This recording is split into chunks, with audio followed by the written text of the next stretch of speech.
الحمد لله رب العالمين dhammaan marti sharafta halkan isugu timid maanta madaxda xisbiyada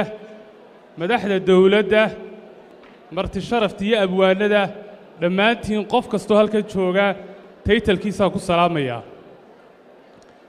aad iyo aad baan runtii ugu faraxsanahay maanta inaan ka soo qayb galo xafladan qiimaha iyo qaayaha leh ee loo sameeyay abwaankeenii weynaa Allah u naxariisto ee lagu qoray buugiisa ee uu qoray qoraaga daxda yare Axmed Cabdi Xasan Axmed yare Axmed horta adeer baan u heero habrudaagay ruma dhalo laba walaalaana kala dhalay qoys culimaa baanu ka soo jeednaa anigu keligii baa siyaasadda galo isaguna keligii buu xagga fanka galay waxaan ugu ducaynayaa insha Allah tacaala ilaahay inuu ka dhigo camalka uu sameeyay camal wanaagsan wadiiqo wanaagsan inuu runtii u dooro fankeena Soomaaliyeed guud ahaan oo ay buddigu yihiin reer Somaliland wali laguma sameyn critical analysis ama lagama qorin maxay abwaaniinta iyo fanaaniinta Soomaaliyeed nolol adag ugu nool yihiin waxa laga yaabaa qodobada mucaaradka ee joogtaa inay mar walba yiraahdaan dawladdu maxay wax u qaban weyday laakiin kaasi xalka ma aha fanka Soomaaliyeed laba shay baa ku dhacay 80-aadkii waana in wax la iska weydiiyaa marka koobaad dawladdii dictatorka ahayd ayaa waxay u diiday in la duubo waxay fanaaniinta ku qasabtay in gobolladoo dhan la maro dadkii hibada lahaana waxay ka caajiseen inay 18 gobol ee jamhuuriyadda maraan qofku hablo waxa jira heeso imka aynu naqaano oo fanaaniintii lahaa hablihii umuleen oo fanaanad kale ay qaaday dawladda dictatorka baa u diiday in la kaydiyo fanka Soomaaliyeed guud ahaan inta yar riwaayadeen maanta hayno waa in lagu duubay Djibouti iyo in lagu duubay Imaaraadka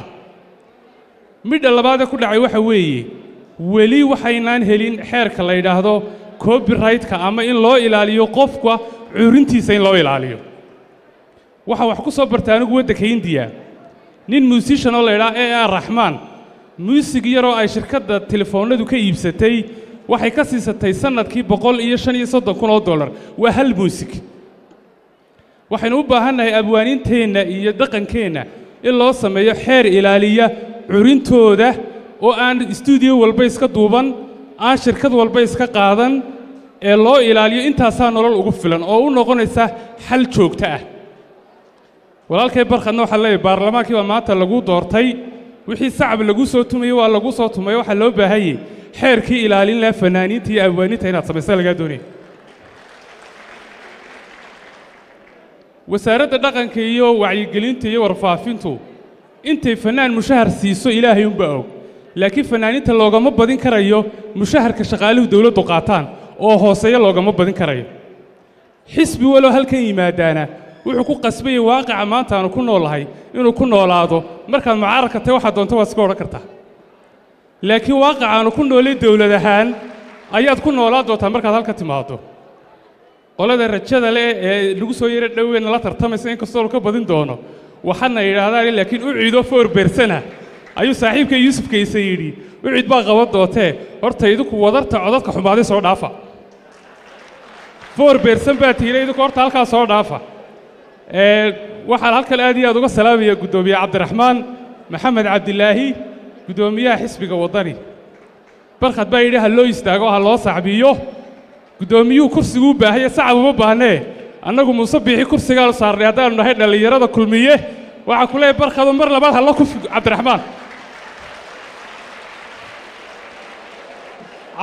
sacab uma baahnee wuxuu u baahay kursiga sidaan madaxweyne muusabixi kursiga u saarnay in miyiga u marnay in odayaasha ula hadalay 55 aan kaga badinay baa laga doonayaa horta sacab hoolalka laga tuba laga dooni maayo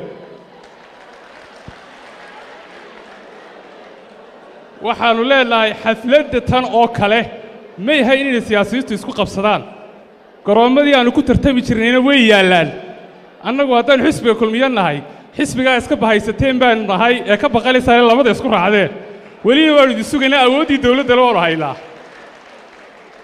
waxaanu idinka codsanaynaa markan haddaanu idinka badinno inaydaan buur dambe foolin saanu doorkan idinku hanaynay inaad noogu hanaysaan doorka sida maayiradii u hesheen inaad noogu sacbisaan inaydaan reeraha abaabulin inaydaan halkii aynu isla garanayna ku noqon baanu idinka codsanaynaa aad iyo aad oo salaamati wassalaamu calaykum waraxmatullahi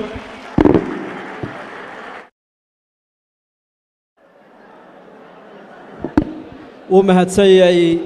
مرياه دوريستا هودا waxa qaadina ka adeer baan oo konta bug ba qaadanaya hadii alla yiraahdo salaam calaykum